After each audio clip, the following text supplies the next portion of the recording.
वालेकुम dear students. अच्छा बच्चों, आप मुझे ये भी कह रहे थे कि डायलिसिस का भी मैं आपको समझा दूँ। तो बेटा पहली बात तो ये कि देखिए, मैं ये तो अब नहीं बता सकती कि मैंने वो शॉर्ट में दिया है या लॉन्ग में दिया है या दिया भी है या नहीं दिया। ये तो मैं ऑब्वियस सी बात है कि आपको अभी नहीं बता सकती। ये तो आपके लिए सरप्राइज़ है ना कि आपका एग्ज़ाम किस तरह का होगा। वो चलें, आप फिर कल ही देखिएगा। लेकिन डायलिसिस बेटा एक बहुत ही इंपॉर्टेंट टॉपिक है। देखिए, हमने जब पढ़ा था ना एक्यूट और क्रोनिक रेनल फेलियर, तो उसमें हमने पढ़ा था कि अक्सर ये होता है कि डिफरेंट कॉजेज़ की वजह से आपकी जो किडनी है ना, वो फेलियर की तरफ जाना शुरू कर देती है। मतलब किडनीज़ के जो हमने इतने सारे फंक्शंस पढ़े थे, 8 फंक्शंस तो मैंने आपको बताए थे, उसके अलावा भी बहुत सारे फंक्शंस होते हैं किडनी के। तो वो सब फंक्शंस जब किडनी परफॉर्म नहीं कर पाएगी तो फिर क्या होगा? फिर ज़ाहिर-सी बात है कि किडनी के फंक्शंस परफॉर्म करने के लिए कोई ना कोई चीज़ तो ऐसी होनी चाहिए ना, क्योंकि उसके बगैर सर्वाइवल आपका पॉसिबल नहीं है। क्योंकि देखें, मोस्ट इंपॉर्टेंट काम जो है वो किडनी करती है।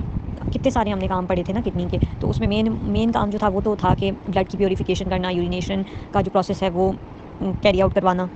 अच्छा, तो अब देखो बेटा, आपकी बॉडी में हमने ये बात पढ़ी थी ना, स्टार्टिंग में पढ़ी थी कि 2 किडनीज़ होती हैं। तो आपकी जो बॉडी होती है वो एक किडनी पे भी गुज़ारा कर सकती है। लेकिन अगर खुदा न ख़ास्ता अल्लाह ना करे किसी भी इंसान की दोनों किडनीज़ जो हैं वो प्रॉपर्ली काम नहीं कर रही, तो फिर वो क्या करेंगी, फेलियर की तरफ जाना स्टार्ट हो जाएँगी। और कॉजेज़ उसकी मैंने आपको बताई हुई हैं कि क्या-क्या हो सकती हैं।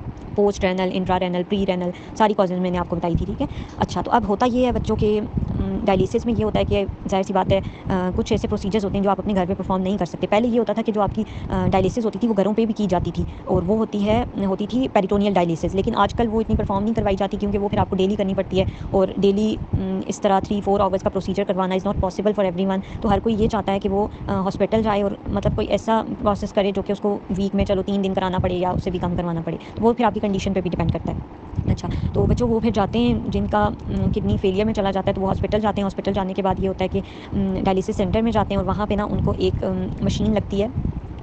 उसके थ्रू उनकी ना ब्लड की प्यूरिफिकेशन होती है। उस मशीन को आप आर्टिफिशियल किडनी भी कह सकते हो, और उसके साथ-साथ उसको आप डायलेज़र भी कह सकते हो, ठीक है? अच्छा, अब होता ये है कि इस मशीन में इस तरह से होता है कि आपकी बॉडी से जितना भी ब्लड होता है, ट्यूब्स के ज़रिए वो निकाला जाता है उस डायलेज़र में, और फिर उस डायलेज़र में ना कुछ अपना फ्लूइड होता है। उस फ्लूइड को डायलेजिंग फ्लूइड भी कह सकते हैं, डायलाज़ेट भी कह सकते हैं, जिस तरह इस प्रेज़ेंटेशन में आपको मैंने जो दी थी वो लिखा हुआ है, ठीक है? अच्छा, तो अब उस फ्लूइड में बेटा ये होता है कि उस फ्लूइड में ना हेपरिन भी ऐड की होती है। आपने शायद ये ब्लड का अगर आपने चैप्टर पढ़ा था, तो आपने पढ़ा होगा कि होता इस तरह से है कि हेपरिन जो होती है वो एंटीकोगुलेंट होती है, वो ब्लड को क्लॉट नहीं होने देती, ठीक है? जब आप बॉडी से ब्लड निकाल रहे हो, तो बहुत सारी कंडीशंस होती है ना कि खुदा ना खास्ता आपका ब्लड वहाँ पे क्लॉट भी तो कर सकता है ना, तो उससे बचाने के लिए उस फ्लूइड में हेपरिन भी डाला जाता है, और फिर वो फ्लूइड क्या होता है कि वो आपके बॉडी के ब्लड के जितने भी वेस्ट मटेरियल्स हैं उनको अपनी तरफ क्या करेगा, अट्रैक्ट कर लेगा। किस तरह करेगा? 9th-10th में हम लोग ये पढ़ते आ रहे थे कि एक्टिव डिफ्यूजन होती है, पैसिव डिफ्यूजन होती है, ट्रांसपोर्ट मैकेनिज्म्स होते हैं। वो हायर ग्रेडियंट से लोअर ग्रेडियंट पे आ जाते हैं जितने भी वेस्ट मटेरियल्स होते हैं वो, ठीक है?